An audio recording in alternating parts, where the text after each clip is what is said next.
crocodile. Swimming.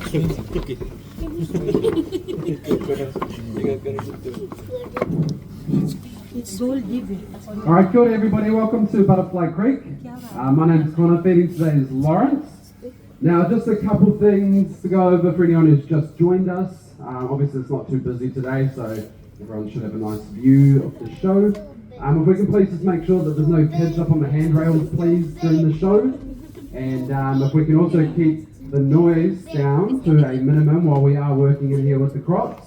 It is obviously a potentially dangerous situation us being in here. We need to be nice and focused on what we're doing. Lots of noise coming from above is very distracting, especially for Lawrence who's feeding. So if we can keep the noise level to a minimum, that would be awesome. We'll get started.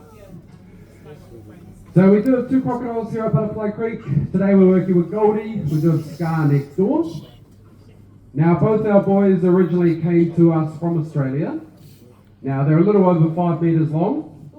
They weigh between 5 and 600 kilos. And they're estimated to be in their mid to late 60s by now. Now saltwater crocodiles, they're found from North Queensland, right up to the top of Australia, so right up to Cairns, right across the north of Australia, and then right up into southern Asia as well. Now they are one species of animal in particular that don't have a certain age that they get where they stop growing. So most species, humans for example, we usually stop growing in our late teens, early 20s. Saltwater crocodiles, they can live for over 100 years and they will grow for those 100 years. So they never stop growing. So like I said, at the moment our boys are in their late 60s and just over 5 meters long. If they do make it to be over 100, our boys could end up being well over 6 meters long and weigh closer to a ton. So if you think he's big now, they can get bigger than this, believe it or not. Now what Lawrence and Goldie are going to try and demonstrate for us today is what we call a tail walk. Now it's not something that we've taught the crocodiles to do, it's a natural behaviour that crocodiles use in the wild to catch their prey. And it basically says it in the name, but what they do is they use a really strong tail of theirs to actually push it up into the water. Now if you imagine how they could come in handy for a crocodile living in the wild, if they were cruising up a river over in Australia and there were some birds or fruit bats flying a couple meters above the water level, what they're able to do is propel themselves up into the air. Crocodiles of this size can get up to about their hind legs straight up into the air, so it's about 3 meters upwards, and they'll be able to get birds and bats and animals like that mid-flight. So it's a really cool method that they do use in the wild to be able to get their prey. Now it might look like we're teasing Goldie by getting him to move around like this, but it's actually really important that we get the crocodiles to do a bit of work for their food, just like they'd be doing in the wild. Now getting the crocs to do some of these natural behaviours is a lot more natural than chucking a bit of food next to them and feeding them that way.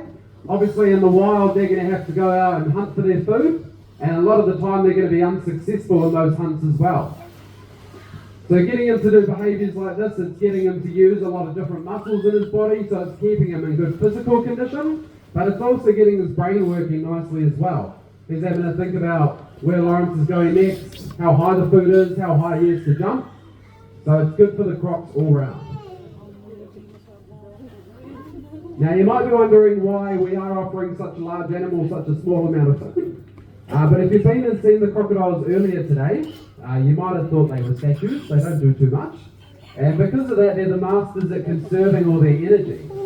So a small amount of food like this is actually all they need in order to stay alive and stay healthy. This amount of food could easily last them weeks at a time. And if they were in the wild and they took on something large like a small kangaroo or a wallaby, that meal could actually last them up to 4 months at a time. So technically if they eat the right size meal, they only have to eat a couple times a year in order to stay alive and healthy. Now today Goldie is getting a bit of a snapper head. Our boys do get quite a variety of food though, so they get a lot of different types of fish. They get a lot of wild game as well, so a lot of wild rabbit, peacock, turkey, animals like that. And then they get the odd bit of pork and chicken from time to time as well, just to mix it up and keep it nice and interesting for them. Cool. But Goldie did pretty well today. Lots of nice tail walks from him, so he definitely deserves that lovely snap ahead. But that is all the food we're going to be giving Goldie today, guys. Hopefully you enjoyed seeing him do a bit of work for his food. We are going to be in here for another 5 minutes or so doing a bit of pool grooming. So if you are hanging around, if we can just keep the noise down while we are in here. Otherwise,